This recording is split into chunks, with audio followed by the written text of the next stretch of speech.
All right, hello everyone. Happy Wednesday. Really quick training today on a really great question I got in my free group, the Mindful Marketing Mavens. And the question is, how do you validate, or like the question actually was more specifically, how do you test an offer before you put it out there in the market? This is a really common question because people obviously want to try to avoid a failed launch, meaning that you launch something that nobody ends up buying. So in my program, my group program for bloggers called the Monetization Accelerator Program, I actually talk about this quite a lot, but I do want to give you guys tips for who are just getting started. So one of the things, I like to say this a lot in my training, if you build it, they still may not come. And that's a quote, like, I don't know if you guys have seen that movie with Kevin Costner, Field of Dreams.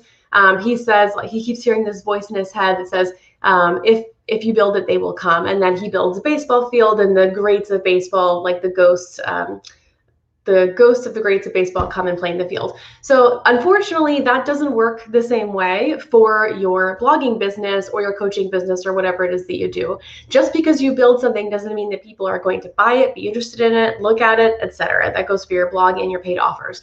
So the other thing I always like to push back against is this idea that, like, I'm just gonna like throw spaghetti at the wall. So I don't know if you guys have heard of this before, but like throwing spaghetti at the wall, see what sticks. If something sticks, then that's the thing I'm gonna do. And this is really common with bloggers because as bloggers, we're multi-passionate. So we like a lot of different kinds of things. I see a few people are watching. If you guys want to comment, and just so I know that everything is working, I'm streaming in a different way today. So I want to make sure you guys can hear me. So just say hello and let me know. Um, but you don't have to throw spaghetti at the wall. Now, just because I'm giving you these tips doesn't mean that everything is always going to work perfectly. Some things are going to work better than others, but there are some things you can do to try to prevent the spaghetti throwing approach and failed launches in general. So I want to give you guys 1, 2, 3, 4, 5, 6, like 7 tips that can help you kind of expedite the process of market research. I did not set up the subtitles, and I'm sorry they're distracting. I'll work on that for the next one, Christina. So the first thing you want to do to avoid the spaghetti throwing approach to selling your stuff is to ask your audience what they want. And it doesn't matter if you have a tiny audience. So for my first 5-figure month was with an audience of only about 300 people. And even if you don't have any people, you can be asking your audience, like asking your personal Instagram, your personal Facebook profile. There's all kinds of things, all kinds of communities that you have that are existing for asking your audience what they want. You can talk to them, so it's really good to talk to your audience. It's also good to write to them. So I don't want you to think that you have to be doing like a survey necessarily, but having conversations. Maddie said, so the ghosts of bloggers past won't come. I don't know, Maddie, you'll have to try it and let me know. So you need to ask your audience. You don't want to just create something before, and people do this a lot with tripwires, especially. They want to create a low-cost product, and they just kind of think and think and think, and they'll ask their other blogging friends what they might want to do, and they never actually ask their potential avatars. So ask your audience what they want.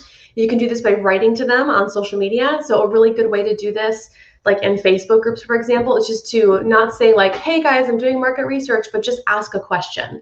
That kind of market research on Facebook does really well, where you just ask an open-ended question. So one of the questions that I will ask is, hey bloggers, what do you think is keeping you from making money? Or hey bloggers, like how much money you're making in your business, or what's your first goal? Just asking one super open-ended question. There's no call to action. I'm not trying to pitch anybody. But you also need to talk to them. So not just writing to them and using social media, but you also need to have conversations with them, ideally. The other thing you can do to not throw spaghetti at the wall is like actual market research. And doing the way that I like to do my market research is by just using search on Pinterest or Google. You can also sell things as a beta. So this is something that I tell people in my programs to do, is to sell something before you build it. Don't spend hours or months building something that you don't know if anybody's going to buy. So you can sell it as a beta, you can sell it unfinished, you can sell it before you build it. And then my last tip, and I feel like I've really run through these pretty quickly, but that's okay. Leave me your questions down below and I'll answer them in the comments. My last tip for doing market research is to start or at least have an option to work with people one-on-one. Because when I first started my marketing coaching business, I was working with people one-on-one, and I got a lot of insight from that. What was interesting about it was I started coaching real estate agents in 2017 on their marketing, and that offer, like, it was really hard to get off the ground. I wasn't an agent myself, even though I had been in real estate investing for 7 years. I wasn't an agent myself. So there was a kind of a lack of trust factor there from other real estate agents, where they're like, you're not actually an agent, you don't understand my problems. But when I pivoted my business a couple years later to just focus on women online entrepreneurs. And I only was working with people one-on-one for a while. I mean, I tried out a couple of group programs, but the thing that people kept buying from me over and over was one-on-one coaching.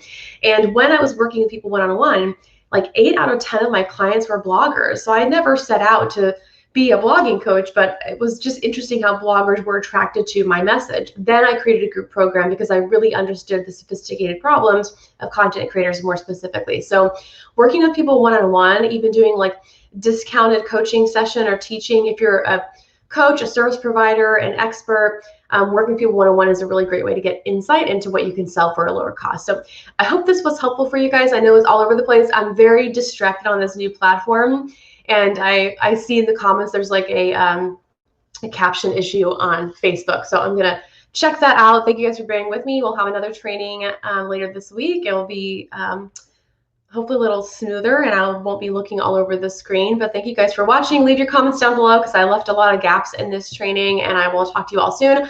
My coaching program for bloggers, the card is opening soon. It's called the Monetization Accelerator Program. It's a very high-touch program for a very low cost for bloggers. And you can get there by, I'll just post in the comments, alisariggs.co/waitlist-MA. So let me type that out for you guys. There that is. So you guys have a great day. And if you, like I said, if you have questions, put them in the comments, and I'll talk to you soon.